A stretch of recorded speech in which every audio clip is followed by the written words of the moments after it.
And welcome to a new show here on Warchant. Teased it a little bit in a comment on the Smash earlier this week that we had a surprise coming Friday. And it's a little bit of a collaborative show. The Warpath. This is a recruiting-based podcast for Florida State that we're going to try to do every Friday for the most part. That could change, but right now it's every Friday. And it's in collaboration with the Osceolas. We have, wrong side, Nick here, who is a recruiting writer. This has been something that has been in the works for a long time behind the scenes. Me and Ira have really talked about it for probably close to 2 years now. And it all came together really quickly, as Nick can tell you too, that within the last week and a half is when this finally started coming together and this finally started becoming a thing. The Warpath. We even had a last-minute name change last night. That's how fast we're putting this together. But yeah, really excited to get this going. It's clearly the youngest podcast on the beat. I think we have that locked down. We have because you're what? You're 24 now? Yeah, I'm 24. Yeah, I'm 24 and he's 26. So it's by far. I don't think.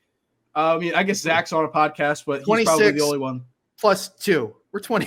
So 28. My bad. I think we still hit that demographic though. We're definitely the youngest Florida State podcast in terms of average age. Probably you can find out there. But no, this is something really exciting that. First of all, thank you, Matt, for allowing us at the Osceola to be a part of it. For those of you who don't know, Matt and I have known each other for close to 3 years now, obviously doing very similar jobs. Obviously him for Warchant, me for the Osceola.com.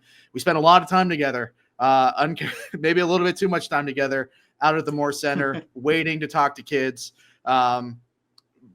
Every official visit weekend, unofficial visit week. I mean, we're out there all the time, basically. So much so that I think I've probably seen you slam north of 50 sausage, egg, and cheese biscuits from McDonald's, something like that. McMuffins. Sorry. My order is 3 McMuffins and then a Coke. I think it is. I forget. It's been a while. It's been almost 2 months. I've seen him slam a lot of them.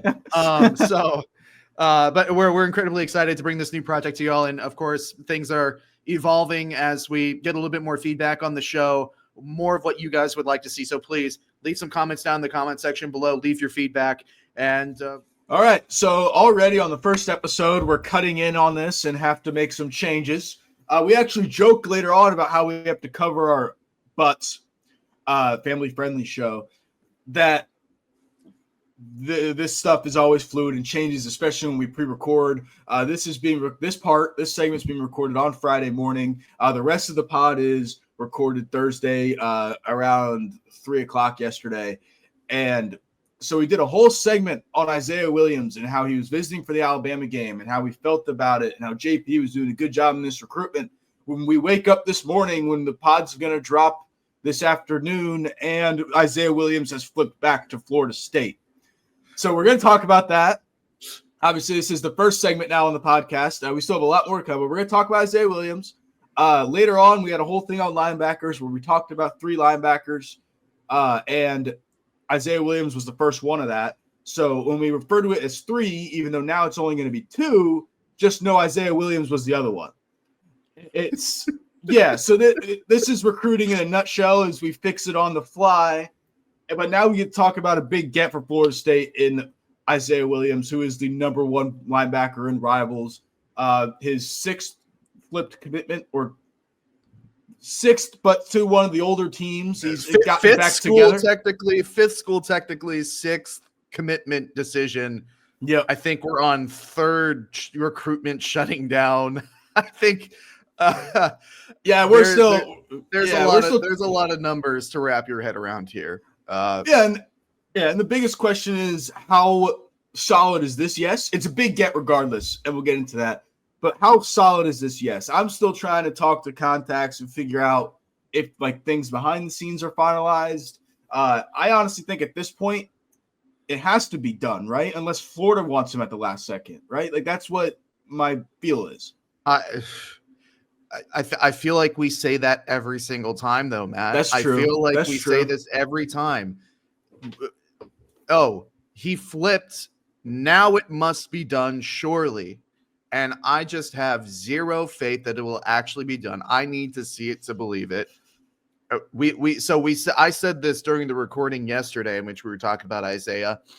when I talk to, and granted, this is outdated information, but I still do think it's relevant here. When I was talking to sources in March, they said to me that Florida was the school that Isaiah wanted to be at.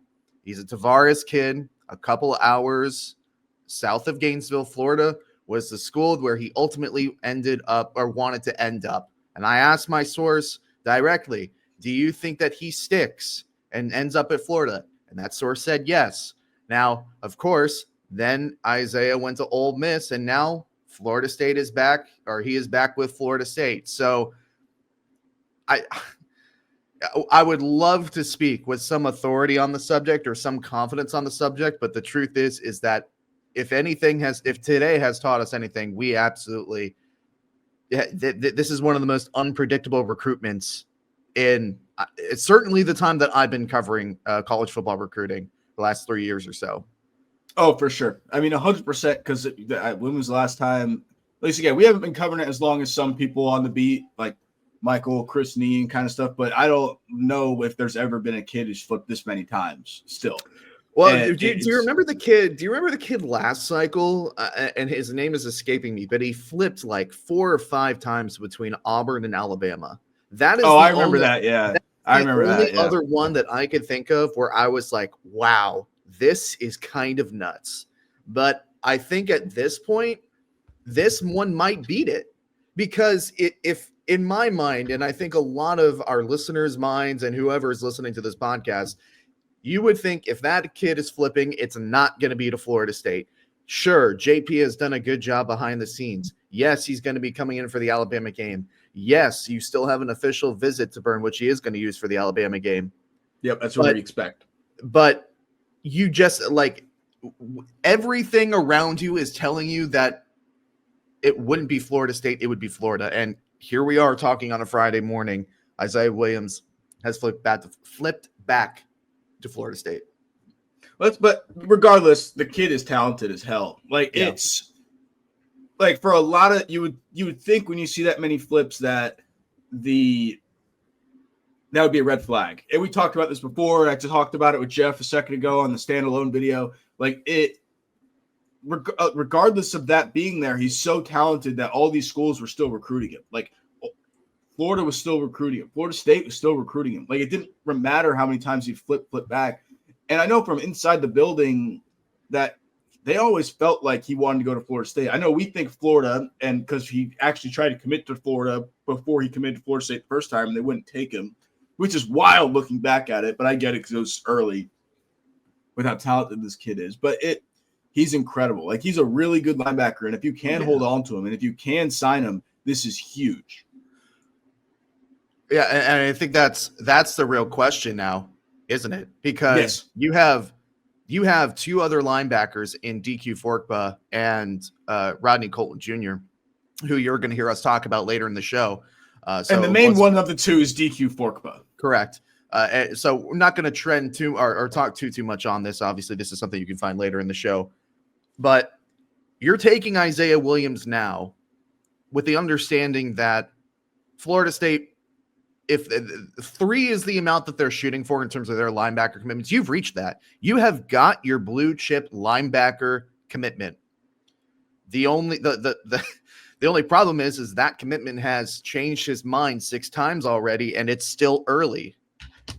So I would imagine that this means that you are mostly done with the other 2. I think Colton maybe less or so, but I think especially with like Forkpa, I feel like you'd have to be done with both of those, at least recruiting them right now if you're taking this commitment today. So yeah, it's interesting because Forkpa is also expected at the Alabama game as of now. That wasn't actually finalized yet, as far as we know it, but he was planning on going. Right. So I wonder if he still shows up. I mean, I think he will still show up as of now. We'll see. I just put in a text to some contacts to see if that affects the recruitment. Like, you could also drop a linebacker in your class too. Like, there's a bunch of ways that because I feel like if you can get both Forkpa and Williams, like, you would like to do that. Who wouldn't want to do that? But also, is it in the budget for the linebacker room? I think there's a lot of factors that you could still make it work. But I agree with you on, like, you're going to have to cool on one of them. Like, I feel like Colton, you're probably going to cool on and focus more on DQ. But I feel like maybe even both of them. Maybe even you cool on both of them. But so, I mean, if you want to drop somebody for the class to add another blue chip, are you going to drop Caleb LaValle's little brother? Are you going to drop? Yeah, that's where it gets hairy. Yeah, Are you going to drop Karan Maycock, who we both know that this staff really, really likes? I have concerns, and we've said it. This kid is talented, and despite the drama around his recruitment, this is a really nice kid. Like, personally, this kid is incredible. Great kid. But now, by taking this commitment this morning, you have pushed your chips into the table and said, okay, this is our third linebacker. This is our blue chip guy. And there is no guarantee that you would have been able to flip Colton, which you'll hear us talk about it later. That feels like an NIL thing more than anything. You're going to have to beat Florida and Michigan for Forkpa as a linebacker that has moved out of state again. None of those flips to a school that's very connected with Michigan. Correct. Which we also talk about. There is no guarantee that you're going to get either of those guys. But now, by taking Williams, you are more or less forcing yourself to cool on those two by taking the commitment of a kid that has changed his mind 6 times already. I'm not trying to rant on it. Don't want to spend too much time here, but that is fascinating to me. And again, he has the talent and potential and the skill enough to where you would take a chance like that. 100%. It's just really, really interesting. I'm fascinated to see how this turns out.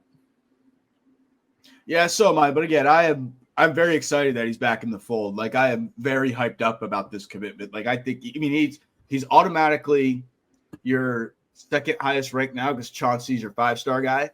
Right. And that's like, this defensive class, your top 3 in your class, Chauncey, Isaiah, and Ernest Rankins. That's a hell of a defensive class just out of those 3 at the top. And they're doing this off of 2 and 10. Yeah. That's insane. And obviously we're going to talk about James Carrington as soon as this segment rolls over as well. So you lose him. Yeah, that was the original first segment. Yeah. That was the original first segment. Recruiting never sleeps. It literally never sleeps. So you lose Tank, and then you get Isaiah the next day. You're back up to 22 commitments in the class. I don't know how you feel about him, Matt. I think they go probably 25, 26 if they can help it. I feel like they want a big class here. But this is a good get. This is a good get. Really good get. A surprising out of the, and it's not fun to admit as somebody or as people that this is a part of our job to admit that we're completely surprised. But this was something that was just twice in this episode because we're completely surprised about Carrington too. But how this came to be, he did a whole story with John Garcia, really good interview. That is on the front page of Warchant right now. Probably still will be when this drops later this afternoon. So, but it's just like it's clear that they were pushing hard for him. He said since his knee injury, if you guys didn't know, he had a big knee injury. He's not playing this season. Apparently, Norvell's been calling him every day since that injury happened. He had told me when I talked to him a few weeks ago, told me he was coming from the Alabama game, that he was talking to Tony White a lot. He was talking to Norvell a lot and JP. And I think JP is also like Tony White's a linebackers guy. We know that too. So that helps. He did a really good job in this recruitment, and JP really did a good job in this recruitment because when the kid decommitted from Florida State the first time, it made sense, right? It was the 2 and 10 season. Randy Shannon was the coach, about to get fired.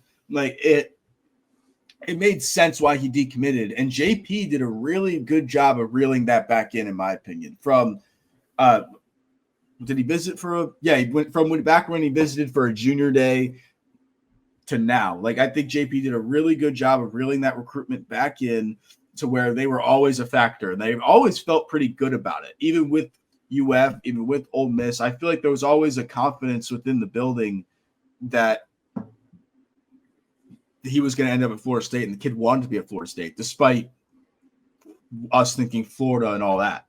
So I do think this is a really good job by the staff to keep this one and to stay on him, even with all the craziness of the recruitment.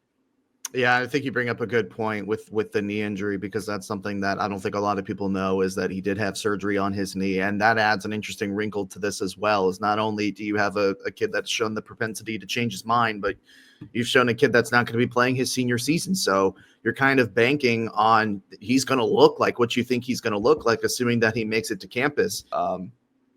But maybe transition into James Carrington. I feel like this is a good place to carry on with some other important news that's happened. Now back to your regular scheduled programming that you guys didn't even know about, because this is the first segment of the podcast now. Have a good one, everybody. Have fun listening to the rest of the podcast. And obviously, we're going to start off with a banger today, Matt, because there is quite a lot to talk about. If you want to just go straight into it here.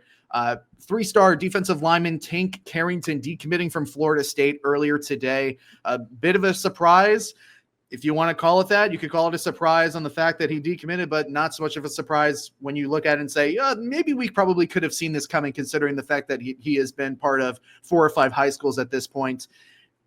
A lot to kind of unpack here, a little bit of an unorthodox timing for a decommitment 2 weeks before the season.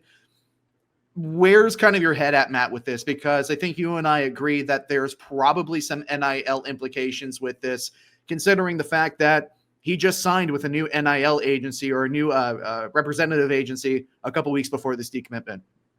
Yeah, I wouldn't say this was on the radar at all, right? I mean, even his recruitment was never really, it was a really weird recruitment, because he had Nebraska there, and then Florida State came back in out of nowhere. He took the official visit and it was done.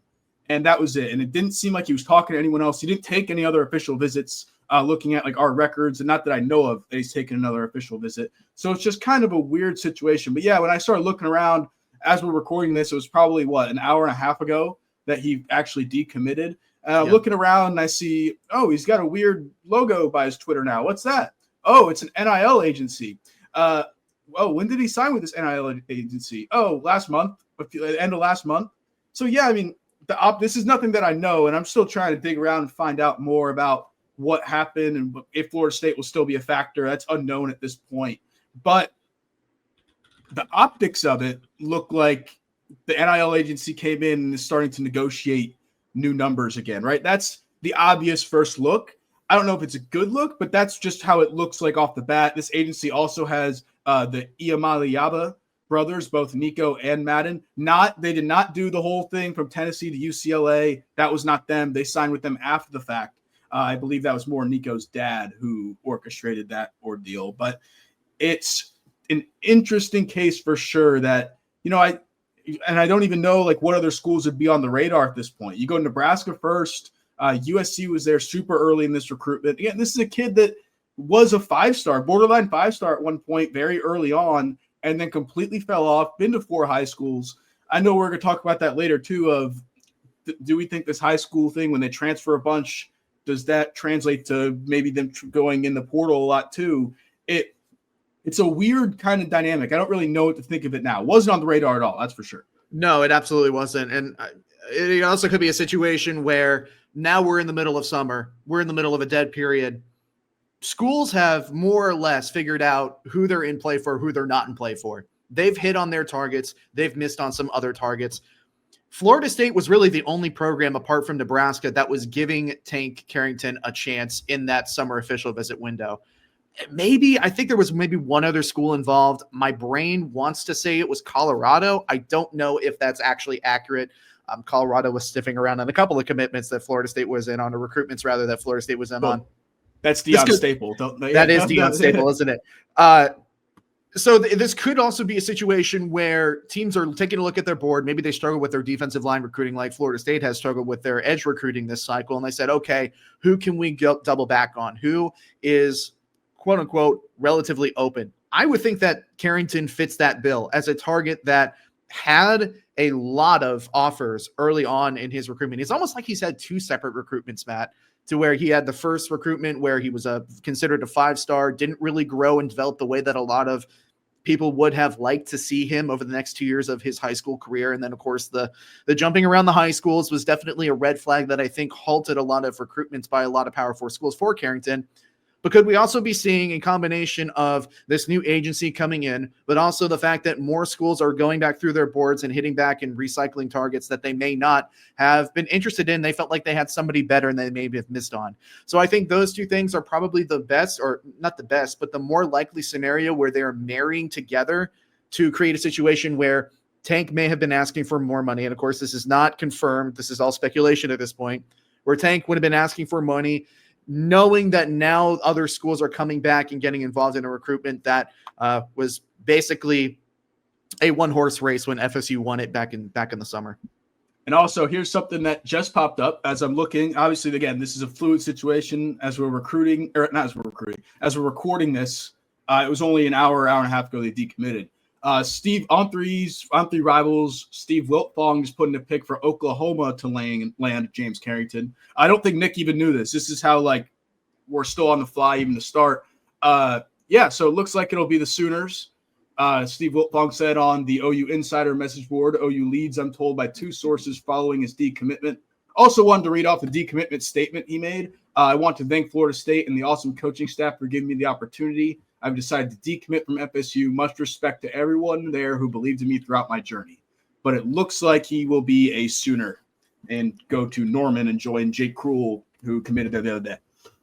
Yeah, that's quite a run for Oklahoma defensive line recruiting. I mean, I don't know how you feel about Jake Krull as a prospect, but I got the chance to watch him multiple times, not only at Florida State camps, but other camps in Florida, other camps in Atlanta as well. This kid likes to travel. He likes to compete. That's a great get for Oklahoma. Really, that is not the first school, to be honest with you, that I thought you were going to say when you were leading into that. I figured it was going to be a maybe like Oklahoma, I guess, is an SEC program, but something closer to home out west, or I don't know. That's interesting. My mind went to USC, like it just because he's back in California at a California high school and he's visited there before. But yeah, no, it looks like Oklahoma as of now. Again, it's still fluid. But normally a Steve Wiltfong pick is a pretty set in stone thing, especially when it comes right after a decommit like that. But again, I don't think he's visited there, so we'll see how everything plays out. I'm interested, I'm looking now. I'm interested to see Oklahoma's recruiting class, because from afar they have some really nice players. They have Bo Bentley, Jake Krull, as we already mentioned. Daniel Odom was a wide receiver that I think Florida State fans will recognize and know. This is interesting. On paper, it maybe to you and I in the moment, it doesn't seem like a natural fit, or it doesn't seem like they would be a program that would need somebody like him. But if they're one of those SEC programs like Auburn that has had a really struggle, they've just been on the struggle bus for that summer official visit window. Yeah, Hugh Freeze's been golfing too much. Yeah, he's been golfing a lot. You could see why maybe Oklahoma would have opted to maybe sweeten the pot a little bit, take advantage, take off who, by the way, I think Tank Carrington has incredible potential as a player. I was a big fan of the take when Florida State took him. Red flags aside, you see a tremendous amount of power and explosiveness and get up off the middle of that defensive line. And I think if you were able to keep him, he would have been a good addition for Florida State. So do I. And again, this is a kid. I don't think the talent was ever the problem. I think it was just a bouncing around high schools, and it was just a weird vibe, right? It just never made sense. That the kid was always a good kid, and he has talent. Again, he was a borderline 5-star at one point. Like, you're not going to be at that point if you don't have talent at all. It doesn't matter where you are in your recruitment process. Yeah. But yeah, I think we'll see. If it doesn't seem like Florida State's going to be a factor after that OU pick, but you never know when things change down the stretch. So, but I think, 100% locked in never means 100% locked in. You got to be like, no, because he said that. No, I mean, not even 1,000% locked in means 100% locked in. I mean, I wonder what level we have to get to where locked in is locked in. But that is a question that a ton of sickos. Yeah, over 9,000. Over 9,000 in infinite. Can we just put infinite amount of locked in on our? We should put infinite locked in on all of our commitment graphics now. So word to Hayes Fawcett, infinite locked in. We're infinitely locked into our first choice. And it still might not be. It still might not be. There. Yeah, absolutely. And to keep on the train of decommits, do you want to talk about Amari Thomas? Yeah, it feels like It feels like a forever long time ago. Though. Yeah. But he did recently commit to South Carolina, so I guess it does refresh in the news a little bit. But yeah, if you want to take the lead on that. Yeah, I honestly forgot. I mean, because when he decommitted, I honestly right away assumed that he was committing to South Carolina, like as a flip. So I just kind of forgot the whole thing was happening, right? Like I just assumed he was committed to South Carolina because that was the only school that was in it. No, I think we absolutely classify this as a flip. Like, yeah. If you're decommitting someplace to commit to another specific school in mind and you don't have an open recruitment, we might as well just classify it as a flip. But you were saying, yeah, I mean, he showed up on campus with South Carolina gloves. Now, I think from what we've heard, Yak still talks to him. I assume that'll be one he talks to till the end because even the kid even said he still believes in Florida State. This is one of those that Florida State does well with no running backs in the class right now. I mean, I can see him looping around and still having a chance at the end, but you never know when it comes down to NIL and stuff like that, that this running back room's already crowded, right? You paid Usman a lot of money and he's going to be here multiple years likely. So, and he might be your RB2 this year with everything that we've heard from what the coaches have said and what we've heard from inside sources. Like Chroma has a very good shot to be in the top 3 running back rotation this year. And he's really impressed. So top 3 running back 1 by game 3. Well, I'm on that train. I think I'm there with you, but this coaching staff really likes Roydell Williams, so I think it's going to take a couple of stinkers before Chroma jumps up that far. But I mean, God, the kid's impressive, and you knew that. If you're a recruiting sicko, which I use the term recruiting sicko very complimentary because I mean, you and I have to be sickos to be doing the things that we were doing. Maybe want to phrase that a little bit different way. But the point being. And you mentioned it, there's a lot of money tied up with Usman to where you don't necessarily mind Amari decommitting from the class. And I don't want to paint this picture as NIL being the main reason why Amari decommitted because that's not true. But I did have sources communicate to me that there was a significant jump between what Florida State was offering him to what South Carolina was offering him. And I'm not talking like 1 or 2 times. I'm talking like 3 to 4 times what Florida State was reportedly offering him. So that is what my sources told me at the time. I don't know if that number was entirely accurate, but there was an NIL component to this.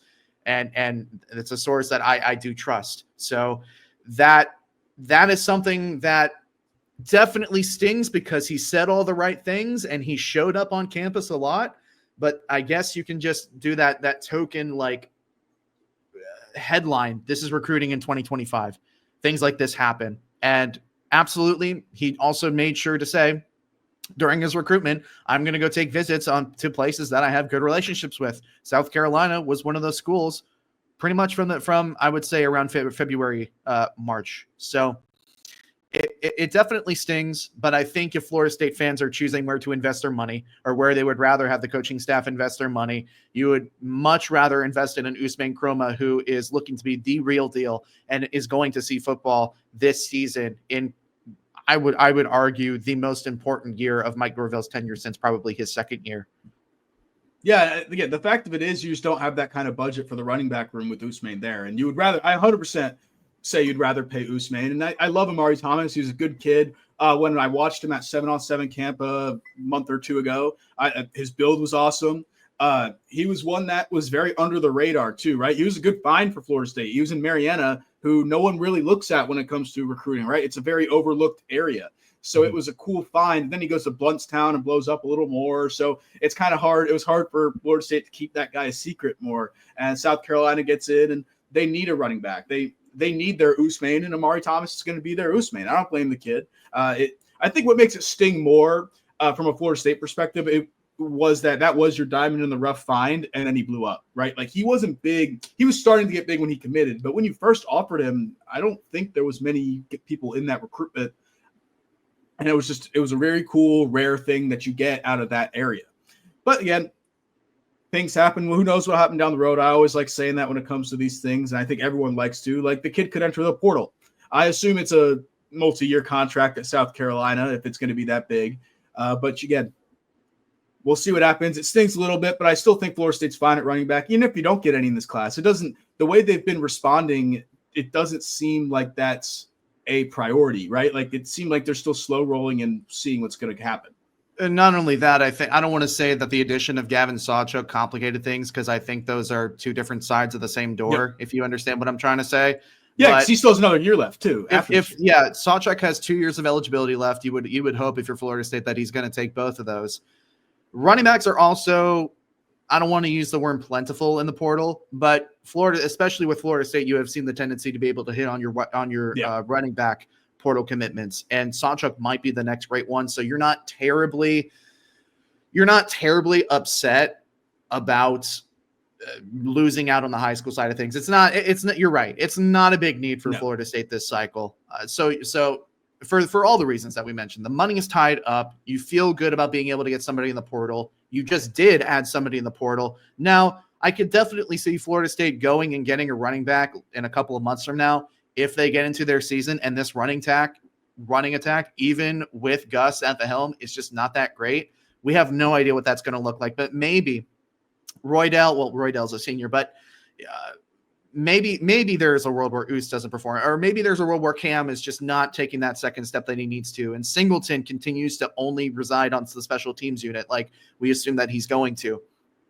If there presents a need to where you feel like somebody's going to jet into the portal, or just somebody is not pulling their weight, some of those second or third year guys, I could definitely see Florida State maybe reaching for some of the backups that they have on their board, which we could probably get into right now.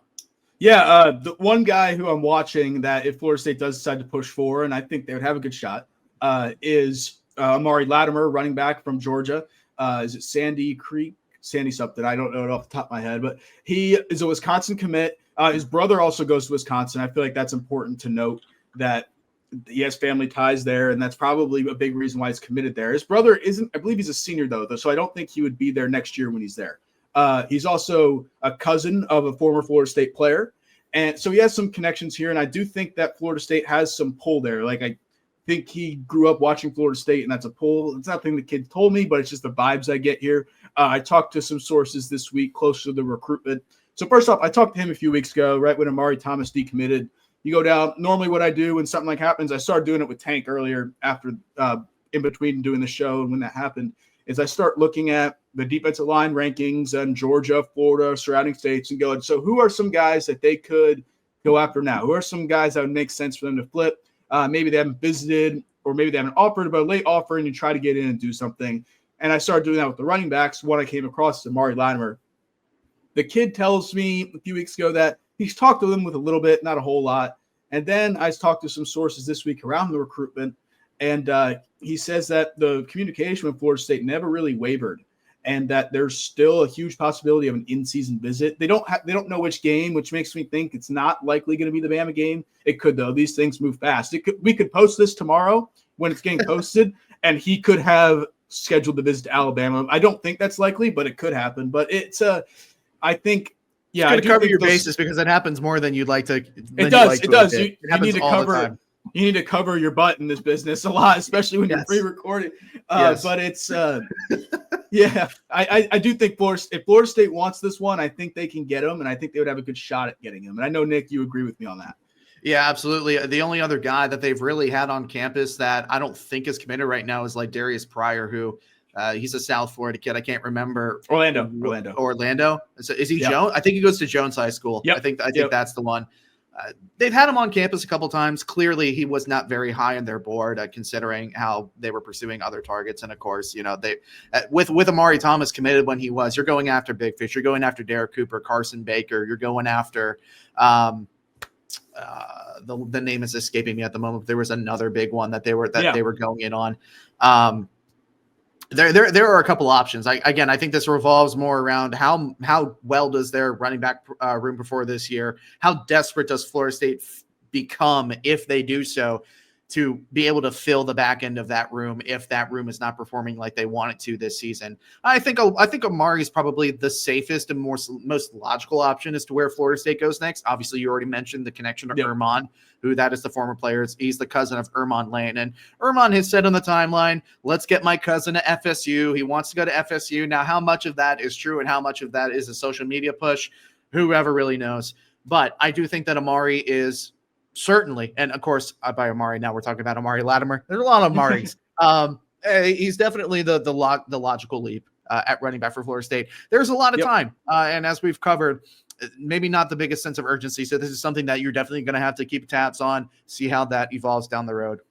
Yeah, and to give some updates on some guys you just said. So Pryor goes to Evans. To get that clear, I looked it up when we were talking. Pryor goes to Evans and Orlando. I might have a mob coming after me for switching up Jones and Evans because I think they're rivals. Are they rivals? I don't know. They might be rivals. I mean, it's in that Orlando area where I think like that Bishop Moore, Evans, Jones, Edgewater, so like Bishop, that.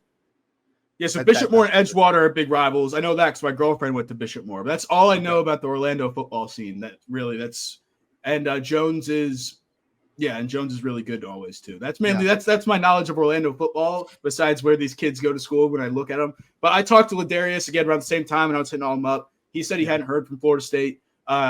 Looking back, like you look at the guys who officially visited, they were all big game targets that you were kind of outside looking in for the most part. The closest one you probably got was Carson Baker, right? He was the one that going into that official visit, it looked like it was all Florida. All the picks were in for Florida. It looked like it was a done deal from people who I talked to. It looked like it was a done deal with Florida. I was kind of surprised he took the visit overall. But then he comes out of the visit and goes like, yeah, it's actually pretty tight. Visits Florida right after that, commits to Florida a few days later. I talked to sources around that recruitment. Sounds like it's shut down with Florida. To give an update on that one as well. That's all I have for running backs. They've only been big game hunting, which I feel like we should have picked up on earlier. With that being like, if they don't hit, they don't hit. And it's not a big deal because you got an Usman and you got a Gavin Sawchuk. I feel this is me thinking out loud, thinking through it. Like, how didn't I notice this until now? Literally, as we're recording this. But yeah, it is what it is. I don't think it's a bad thing, like we said. No, I think the landscape has changed a little bit, and we'll have to move on at some point. The landscape changed. I think Gavin changed that landscape a little bit. Gavin Sawchuk. I did tend to believe that Florida State was going to go for a 2 running back class if they had the opportunity to. They normally do. But they normally do. They're losing 2 of their upperclassmen this season, but especially like going into a year 2, you're going to find some kids on offense and defense where it's like, I don't like playing in this new scheme as much as I thought that I did, or I don't like playing in this new offense as much as I thought that I did. So I think Florida State would have opted for a dual running back class this cycle, but they're certainly right now okay with 0. For lack of a better term. Yeah, I think they are. It's clear in my opinion. Yeah. All right, guys. So full transparency, this is a little bit of a weird transition because this is where we were supposed to start. We were talking about Isaiah Williams. Obviously, he's committed to Florida State now. But I wanted to use this weird transition as an opportunity to tell you guys about the specials we have going on at warchant.com right now. First off, if you are a student at Florida State, you can get a warchant.com subscription for absolutely free. All you have to do is email support@warchant.com from your student email, from your @fsu.edu email, and we will take care of the rest. No credit card required. All you have to do is email support@warchant.com from your fsu.edu email, and we'll have a membership ready for you. And then you can join today at warchant.com for $1. And that $1 also gets you a year's subscription to The Athletic. A lot of good stuff over at the Athletic. And you can follow your other sports teams. Like I'm a Red Sox fan, and you can do Red Sox beat writing. There's that. I'm a Stars fan. You can go look and see more on pro teams too. It's not just college football. So again, guys, go take advantage of those deals. And now back to the podcast. Another guy who's expected, but not officially visiting for Bama. Or we don't know yet if it's not set in stone, the visit plan, but he plans to, sources close to him tell me that he plans to visit for the Alabama game, DQ Forkpa, who, this is an interesting one because he was supposed to commit in July and then pushed off the commitment. It was all Florida, right, going up into the commitment. I wasn't there for the interview, but I think when he came out in the Moore Center, he said, like, I think I'm ready to be a Seminole. Were you there? He said it directly to my face, buddy. He said directly to my face. So he did say that. So he did say that, and then he went to Florida next week, and it was all Florida. Again, good kid, good family. He's also another kid who's transferring high schools to his third high school from IMG to St. Francis in Baltimore. Yeah, so he's going to be up there, so Michigan has been in this recruitment too. I think Michigan was the main school who kind of came in and pushed the commitment off because it seemed like they surged there at the last second. Mm-hmm. What worries me about St. Francis, I was thinking about this last night. I was thinking about putting a note on the board for it when I thought about it. Biff Poggi, who used to be the coach there, then was the head coach at Charlotte, and now he was always tied to Michigan. He's been assistant coach at Michigan. Now he's assistant coach at Michigan now again. I couldn't find if he has a tie to the head coach now. From what I saw, I think he did.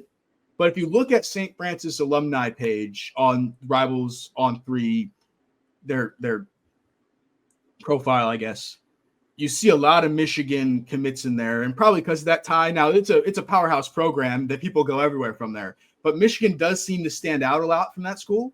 So I think him going to St. Francis is bad for everyone except for Michigan. Yeah, that's a connection for sure. I did not know that. I think even without knowing that, I think losing him being in state, which talk about a journey path. You go from Minnesota to Georgia to IMG Academy to now St. Francis in Baltimore, which you and I were talking yesterday. And we think that has more to do with the fact that the Georgia football season starts tonight, which we're recording this on Thursday. This will be posted on Friday. The Georgia football season starts tonight. So when you talked to him yesterday, the response as well, we wanted Forkpa to be closer to home in Georgia, closer to home by virtue of St. Francis in Baltimore, which we both were kind of eye raising a little bit at. But the Georgia high school season does start tonight, and then the Maryland football season starts in 2 weeks. I think it's one of the latest to start. Actually, I think it's like September 6th, something around that line. So. No, this is definitely interesting for Florida State. I think I don't want to say necessarily that you have to get him in for the Alabama game, but I think you're better off not getting him for the Alabama game and getting him later in the season because he's shown that it's very impressionable, in my opinion. So I think I would rather him come for the Miami game or even a game against a nobody later on in the season. Like a Pitt or maybe the Miami game is better because if so, let's kind of put the pieces together here a little bit. So when I was one of the first to kind of report that Florida State originally, and this is all the way back in spring, I was one of the first to report when we were still part of Rivals that Forkpa wasn't quite gelling with the new coaching staff like that they hoped that he would. JP smoothed that relationship over a little bit more to where maybe a month or two later, he was definitely going to take his official visit. And that was the thing in March is that relationship had become so, I don't know about this new staff that he may have not, he was considering not taking his official visit, if I remember correctly. JP smoothed that relationship over. He takes that official visit, comes and everything that you and I heard up until that point, I'm sure we probably heard the same thing. It's like, Florida's in lead. Florida's in the lead. Comes out of that official visit. I think I'm ready to be a Seminole. Okay. So much to the point that we were anticipating a commitment for 2 weeks. This was very much an imminent thing. I remember putting in a future cast, which is probably still live over there now. Can you get rid of my future cast? I don't really believe in that anymore. I think they're gone, by the way. I don't think you can even access the website. Okay. Well, I certainly can't access the website, but get rid of my prediction. I need to keep a perfect 100% correction record. Actually, Hezek Kent went to Florida, so I'm actually down one. I would have changed that one as well for what it's worth. Anyway, back to the point. So the other part of it is that Forkpa, as much as Forkpa has kind of had a bunch of programs come in and surge at different times to kind of stave off this commitment, the thing that was constant early on was also the fact that he wanted to decide in season. He was going to take his official visits. He was going to take everything in, and then he was going to judge the performance of the teams, kind of similar to the way that Bryce Fitzgerald? I can't remember. It was from last cycle. Bryce Fitzgerald. Kind of similar kind of a similar thing that he did, where he was very open about the fact that he was going to take his official visits, and then he was going to kind of pit the performance of each team in season against each other to see who's talking truth or who's just puffing their chest out a little bit. Forkpa, from what I was understanding earlier on in the recruitment, that was kind of his plan too. Take your official visits, kind of lay the land, see if everything that these coaching staffs have been preaching you and pitching you on come to fruition during the season. You wage the performance and then you make a final decision. Things, and as we've kind of charted, things have definitely gotten up and down on the timeline. It's been a bit of a roller coaster in terms of who has momentum, who doesn't have the momentum. When's he going to commit? When is he not going to commit? We're back to now a fall commitment date, it sounds like. So I think if as much as, and this to all circle this back to the point, I think you are right when it may benefit Florida State to bring him in for the Miami game as opposed to the Alabama game. You're going to get similar atmospheres. It's going to be later on in the season, greater chance for a last second change of mind. But Forkpa is one of these prospects that Florida State heavily covets, and they have wanted him for a long time. So they're definitely not going to let off the gas.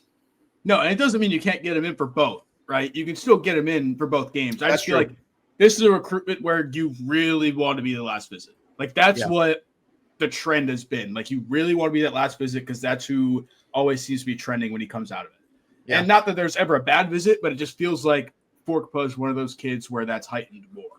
And this is a time where that doesn't happen. He's got a little bit of a troll edge to him. Like it's a trolling the media, which I love that. So yeah, absolutely one of those guys that you need to get in once, if not twice. Yeah. And then to go to another linebacker, Rodney Colton Jr., committed to Colorado. Another weird recruitment when it got right up to the commitment. It was Florida State was trending heavily going into that week, I would say. And then a few days before, Ole Miss started trending. And then in the last 24 hours, Colorado took it. It was up and down. In other words, we call that betting. It was or negotiations, aggressive negotiations, to quote Star Wars. Yeah. And I think Colton, he told me he wants to come visit this season. There's nothing set in stone there. So, I mean, it's still warm, right? Florida State, Colton's still keeping that relationship warm. I know Colorado is not big on letting their kids visit elsewhere. So it'll kind of be interesting to see how that plays out, right? Like, I feel like he wouldn't be allowed to visit by Colorado unless he decommits. Yeah, no, especially that in my experience, I can appreciate why coaching staffs don't want their kids taking visits everywhere. In my experience, that as you get closer to early signing day, the schools that like to limit kids from going on visits tend to lose those kids so they can go and take other visits. And that's not so much I think that's also kind of a product of the times in terms of what recruiting is like in modern year. As I kind of alluded to, I mean, this was one that was heavily negotiated up until the final minute. In talking to him and kind of reading his comments in terms of where the other places that he visited, UCLA being one of them. I think NIL is a factor in this recruitment. It's one that I think, I don't want to say that's the only reason, but I think that is more of a heavy weighted part of it. Fit and coaching staff and relationship with the coaches obviously being the other part of it. And when he was here in March, he was pretty blatant about it. Like, JP has done a good job here. Yes. Things had changed drastically from the last time that he was there to where Florida State skyrocketed in his recruitment from being an outside shot to being one of the top three. I think that was just getting him on campus, right? If you remember, he was supposed to come for junior day and then didn't come. Like, it was a tough one to get on campus for a multitude of reasons, like travel to actually get there. Like, there was a bunch of stuff. Like, it wasn't just Florida State. For a while, he didn't really take many visits. He was committed to South Carolina originally. People forget that. It was just hard to get him on campus originally. But once you got him on campus once, you made a really good impression. JP did a really good job on that visit. And then again on the official visit, because that's where it was kind of weird when Florida State. So Florida State, we would say took the lead there after the official visit, probably, right? And then Ole Miss and Colorado. So. But then when I asked him after the official visit, who else is pushing the hardest, he said Colorado. And then it didn't feel like they didn't come up until right at the end there. So he does like Colorado, but I think this is one that I can't really speak on a whole lot. We just kind of have to see if he gets on campus. If he gets on campus, I think it's real. If he doesn't get on campus, it's whatever. Yeah. Yeah, and there is a level to that as well where I don't want to, for lack of a better term, mind games to, Maybe mind games isn't actually the right way to put it, but you're definitely trying to get out the fact that you're wanting to visit other schools and kind of nudging and prodding and see how everything reacts to it. So I think that's a part of it as well. Yeah, and that's all. So that's all I have for linebackers right now. Would you have anything else? Anyone others you have on top of your head? No, I think those are the three. Those are the three. And especially if Maycock ended up going anywhere else, I think this would have been a bigger conversation. We would have seen a couple of more offers go out. But I mean, you were praying and to whatever God the Florida State Seminoles were praying to that Xavier Griffin, that Norvell came through for Xavier Griffin. And of course, by saying that, I mean, that was the primary relationship in that recruitment. That's one that you were kind of in where you probably shouldn't have been in, just kind of based on who else was a player in that recruitment. That was always going to be a tough pull, by the way. Oh, yeah, for sure. But the kid grew up an Alabama fan. In terms of linebackers and how you perceive him as whether a linebacker or a jack or an edge rusher, that's up to you. Yeah. But no, I think Florida State, other than those three, is pretty comfortable with where they are. And should anything happen down the road, definitely see some more offers go out. But I think they're content right there with that position. Cool. And then so we have 3 topics left, but we're running short on time. Nick, I'll let you pick. Oh, we've been yapping. We've been yapping quite a bit. We've been yapping. We've done a good job. We've done a good job for the first one. I gotta say, Pat's on the back. Like I didn't think we'd make it to 45 minutes on the first one. We've done pretty good. But we're gonna we'll do between the two, pick 2 out of the 3. Edge rushers, which we have a lot of kids, so that one might be the longest one. Syracuse, who have a story coming out on that, or headlines we want to see play out. When you say headlines that you want to see play out, are we just talking about things that we need to see throughout the rest of the season? Is that what recruiting headlines, right? Recruiting headlines. So like we could do like which guys, it's basically which guys want to flip or what guys we're seeing we're flipping. I would say that's how I would read that, right? Okay. I think that's the most fun. I feel like we should keep that. Okay, then let's do that. Let's do that in Syracuse. Yeah. Okay. Oh, the Syracuse. Okay. You want to do Syracuse? Sorry. Yeah, I want to do Syracuse. I was having fun writing this story. So it's back on track. Syracuse has done a really good job of recruiting the state of Florida. Nick, would you agree? Oh, yeah. I mean, Fran Brown has done an excellent job at Syracuse, and it seems like Syracuse is throwing their weight around in recruitments that you just wouldn't be able to think that they would, especially in South Florida. Fran Brown's done an excellent job at Syracuse, and they've done a great job in Florida. Yeah, and when at ACC kickoff, he even said, I have a quote. I have a story coming out. I don't know when it's coming out, but on these kids, if FSU can flip them from Syracuse and take the state back is how I'm wording it, even though Syracuse only has a few kids, but they've done a good job with it. But Fran Brown did say, I love recruiting Miami. He was actually asked about a certain commit. And obviously the coaches aren't allowed to talk about commits until they're signed. So he's like, I can't talk about it, but I love recruiting Miami. So he loves going down there. He's known as a good recruiter. The biggest one, obviously, is Calvin Russell. That's one. I mean, look, this is a long shot for Florida State to put it the way it is. You have a good receiver class. You don't really need him, but it's one of those you're not going to say no if he wants to come because it's a 5-star guy. It's like when they were going after Jeremiah Smith a few years ago, even though I think they had a better shot at Jeremiah Smith than they do at Calvin Russell. Yeah, I would agree. Yeah, I would agree. I do know they're still involved, though. They're still involved. Yeah, and that's the point is that they are still involved. They are still in contact with Calvin.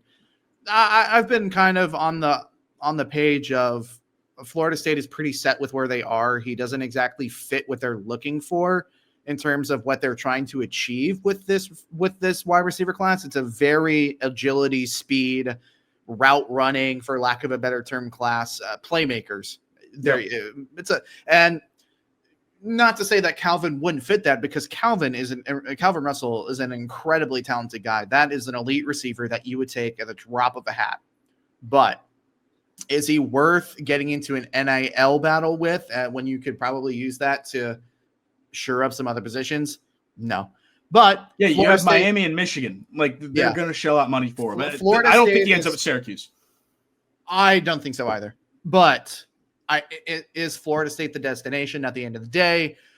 I also don't think that's likely. But Agreed. Florida State's certainly doing their darndest to remain a factor in that recruitment. And you have to, right? That's one of those that he could enter the portal and you hope you keep that relationship and that's why you stay in these recruitments is even though you don't have a chance now, you can have a chance later. And you've seen that work out for him a lot in the portal. Sometimes that player doesn't work out, like a Jaylen Brown is an example of that, how they came back around. Obviously, he was dismissed, so that's a very bad example. But it's an example of where that happened. But yeah, again, his mom is also a Hall of Fame women's basketball player at Miami. So it's one of those. If I were to guess, it's Michigan or Miami. I would probably lean Miami for where he actually ends up, just off of a common sense guess. Yeah, and I haven't kept too close of a tabs on what Miami has done at the wide receiver position specifically. It doesn't matter. This class. It doesn't matter. You take the class. Yeah, I mean, you would take him anyways, but is that one that they're going to fervently go after? I mean, obviously, Jason Lopez is one that they're going to continue to go after too, which is relevant to Florida State clearly. Yep. But I tend to agree. I think I was never really on the boat of Florida State having a real shot in this recruitment to begin with. It just didn't feel that way to me. But it does feel like they have done enough to stick around with Russell to where you maybe get him on campus again in the fall and see what happens. There's been a couple of guys that we've talked about today that kind of falls under that category. Yeah, and then we'll move on to this. We'll stay in Miami. So 2 of these are from Miami. 1 is not. But Fran Brown loves recruiting Miami. We'll still go to Cam Wilson down there at Southridge High School in Miami. This is one I think Florida State has kept warm for a long time. I believe they led in the recruitment after a visit back in March. And I thought he was about to commit. I think a lot of people thought he was about to commit to Florida State. And then out of nowhere, he committed to Syracuse 2 days later. So yeah. It was very weird when that happened. Give me your take on that because you were in the weeds when that happened. Yeah, no, I was actually down at the Rivals camp in Miami when that happened, and John Garcia, who now works with On3 as part of the Rivals merger, said, "Oh, Cam Wilson's going to commute to Syracuse today," and I kind of just double took and I said, "What? Not out of the impossibility of it, but the fact that it felt like Florida State had that momentum. They had all of it. They had all of the momentum. They had all of the momentum. It follows a trend where Florida State is pushing for somebody, but they're not pushing the cart almost over the hill. It's like you're going up a mountain, you get to the top, and then Florida State just shoves on the brakes for some reason. And I think that Syracuse definitely made Wilson feel more valued than Florida State did, even though Florida State was leading that recruitment. And it just, I don't know. It was like such a weird stop in that recruitment. And it's such a weird 180. And the reason that I continue to think that Florida State was just cut the brakes on, not because they didn't want him. You and I have both heard that they think he's a take and they want him in this class. Take. 100% take. But Florida State tends to be picky about which commitments they like to take early. I guess that's the best way that I could put that. I do think they've gotten better at that. Yes, last cycle it wasn't great, but they've gotten a lot better at that with the new staff, in my opinion. But even still, I think they pick and choose in terms of maybe they felt like they had a better shot of somebody else and they wanted to slow play a little bit, even though they liked them as a take. It's been one of those recruitments where something's just not been quite in sync together, right? And to go into the point of that, I feel like if that was not the case, Florida State would have said, "Oh, we'll turn up the gas a little bit more. We'll make this a sure thing. We'll get him in the summer. We'll bring him on an official visit. We'll flip him then." He never made it to campus. And it feels like Florida State is hovering there, but they're just not putting the brick on the gas pedal for whatever reason. Now you don't have any jacks in this class. You don't have any edge rushers. Now you need to put the gas pedal, but this kid's been waiting, and I don't want to make this seem like he's just been waiting for Florida State to come becking and calling, because I'm sure that he's very content with his Syracuse commitment. It sounds like he is at the very least. But if you slow play a kid for so long, that's fair. It's when you get down to the end of the recruitment It's like kind of like, what took you guys so long? Like, basically, get off the kettle or else. And we're keeping this a PG show. And I think they finally, I think they're pushing along now. Finally, right? He's expected for the Bama game. He was trying to a week ago or 2 weeks ago. He told me he was trying to go to the Bama game. We currently have him on our list as an official visit as of now. And the interesting part about this is Nebraska became a factor in this recruitment. And I didn't even realize that until I was looking and doing research before we did this, that there's a bunch of picks in him from from Nebraska from a month or two ago. And obviously he hasn't flipped. Now, I think if Florida State wants and that's him, the other thing. Sorry to interrupt, but that was the other thing. You can't interrupt. Okay. Who's the host of this? Who's the host? Florida State wants this kid. That's what we've heard. But yet, when you talk to people about who's pushing the hardest, it's always another school. Now, I mean, not every recruitment is weighed equally. Some may value him more than others, and clearly that seems to be true.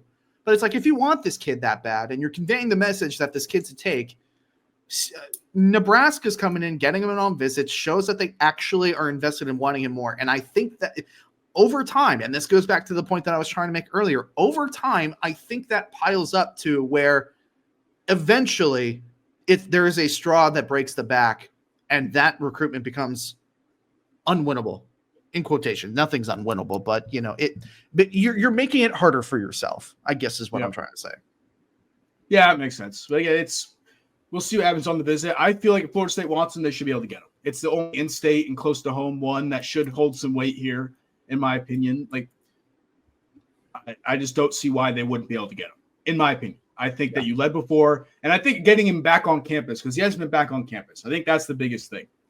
Getting him back on campus, show him again, show him that he's a priority, and I think you can get him. And I don't think it'd be hard. Yeah, I think that's it. Like, I don't think it's a hard debate, right? Yep. Like I said, are you cooled down now? Is your rant get down? off? Yeah, my rant's done. Get off the pot or else. That is the message. Yeah, that is the message. All right. So one more kid for Syracuse, Jarius Rodgers. 2 minutes. In 2 minutes, let's go. Jarius Rodgers. This one is we can go over an hour. We'll be fine. That's a good. Jarius Rodgers was one. Florida State and Syracuse were always the top two back in the spring when he visited for a junior day, and Florida State kind of cooled on him a bit. They were going after other edge rushers. They had other guys. Obviously, now they're circling back after they missed on a few guys. He's expected at the Miami game. And I think, again, this is another one where I feel like close to home is going to be a big factor. He's a very quiet kid. He told me he's like when you interview him, he's very quiet, man of few words. And I think that like kids like that to me want to be closer to home, right? If you're more reserved, you're more quiet, you're probably closer with your family, right? Just like common sense human being stuff. I think him having the chance to stay close to home will be huge. And getting him on campus for the first time since the spring is also huge. Yeah, I think this is I agree with you, but I think this also has to do a lot with how's this senior season go. This is one that I think will ultimately be decided on how good he looks. Has he put on enough weight this offseason? How fluid does he look? How explosive is he? There's no doubt in my mind that he has tremendous interest in Florida State. It's just the other way around. How interested is Florida State in him? And now I think you have to kind of be interested because you missed on everybody else. But I don't think they're just going to take him just to take him. You need to see it on the football field. There are flashes of potential and talent there, but the skinny. He's very skinny, and that is something that you cannot kind of work around. You can teach fundamentals, or you can teach hand fighting. You could teach get up. Well, maybe not so much get up because that's athleticism, but you cannot teach putting on and putting off weight. Like that is something that takes time. Yeah. That is something that needs to be a goal. And that's something that I think Florida State is going to have to see. I mean, we'll be out there, or you will be at the very least. I think you'll see him, see how he looks. Has he added and put on 15 to 20 pounds or are we still really skinny? I remember the same conversation about a guy named Tylon Lee. And then he ended up being a 5-star on 3. And Florida State booked him at the last second. I mean, Tylon Lee ballooned up. Like, dude, it was crazy. Absolutely ballooned. I think he still put on more. If Jarius Rodgers puts on that much amount of weight, and that's an ungodly amount of weight. That's an ungodly amount of weight. Like, it's a lot of weight. That is like he doesn't need to put on that much. It can be less than that. This kid's gonna show up looking like Desmond Watson. What happened to you? Like what happened to you? In all seriousness, though, this is another one where, and I almost kind of likened Cam Wilson's recruitment and Jarius Rodgers' recruitment together. Very similar, at least I thought initially, in terms of like, well, maybe Florida State doesn't like him that much, but then of course with Jarius, that communication really fell off the cliff. Where Cam, that information came out. It always did. It's always the same. Oh, you actually do consider this kid a take, and you do want him. So, and to put edge rusher, and to give context of edge rusher, and we'll talk more about it on the next podcast. I mean, they're still going big game hunting, right? Like Trenton Henderson is someone they're rumored to still be involved with, but I think they need to perform well in the field to actually have a shot at him. Ashari Charles is going to come for the Alabama game. That's one I think you're very much on the outside looking in, just because you're going against Miami and Texas Tech. From an NIL perspective, Texas Tech is going to offer more than both of you, and they're going to dig up more black gold, and they're going to find more money somehow. You have Chris Carbon, who's committed to Georgia Tech, and then you have Gustav Henrik Raz, who's coming for the Miami game too. Man, you like his name, don't you? It's fun. It's fun to say. He's a good kid too. He's fun to talk to. That is an enthusiastic Gustav Henrik Raz. From Sweden. Yes, from Sweden. This cycle's had an international flair to it, hasn't it? You got Francis, Zaire, who went to Auburn, but Zaire, and now Gustav. Zaire. What was the kid's name? What Wilson. First name, last name? Ah, yes. Like the ball. Yes. Thanks. Yeah. Thanks for the clarification. I don't know. Like, do you know another Wilson? That's why the name Wilson was in that movie. I don't even know that movie. I've never seen it. You've never seen Castaway? No, I've never seen Castaway. Oh my God. This kid is on this podcast throwing out references to movies that he hasn't even seen. Well, I've seen Family Guy cutaways about it. I'll watch it. So that's we may be the youngest tandem podcast in the FSU space, but you just made me feel 13 million years old. So what year did the movie come out? 1990. Dude, yeah, you can't blame me for not watching it. I was born 2001. 1993? I don't know. Somebody is screaming it right now. Somebody's absolutely screaming it at me. Castaway. Oh my God. No. It came out in 2000. Okay, well, that's less of an excuse, I guess. Okay, first of all, me being wrong is really bad about that, because I could have sworn that was like an early 90s movie, but it being in 2000 and you also not watching it, also really bad. No, that made it worse. Also really bad. So I guess for the next show, I guess you could say you don't know ball. I guess you could say I don't know ball. I don't know Wilson. No ball. I don't know Wilson. This guy doesn't know ball, guys. This guy doesn't know ball. So I guess for next show, I'll watch Castaway. We'll then talk about edge rushers, and then we'll do headlines we want to see play out. So we already got 3 things for next show to do. Yeah. I told you to pick 2. We ended up doing 1. I'm gonna quiz you. I'm gonna give you like an English quiz. Like the chances of me watching it, like actually watching it, are low. I will say that. Okay, I'll try to. All right. I need everybody in the comment section right now to like say Matt needs to go and watch this. We're gonna force Matt to watch it. Come back next week to get Matt's synopsis of the film. That's what we'll do. So the last 5 minutes of next week are reserved for a review of Castaway. Okay. That is the content that they're looking for on Am I allowed to make comments of what he uses the ball for? Because I've seen jokes about that. I don't feel like that's is that I don't feel like that's my decision. I feel like that's a Gene decision. But well, then I'm not gonna. I won't. But I just wanted to say that's what the jokes I've seen is reference to that. Okay. And that's all. That's my extent of knowledge on the movie. Oh, good God. Okay, you need to wrap this up before you just start. All right. spiraling. Thank you. Thank you. I don't even think we have to do much editing on this one, just putting B-roll on it. So that's good. Thank you, everyone, for tuning in for the first episode of The Warpath. We will be back next Friday, and hopefully the Friday after that, and the Friday after that, until we need a vacation, and the Friday after that.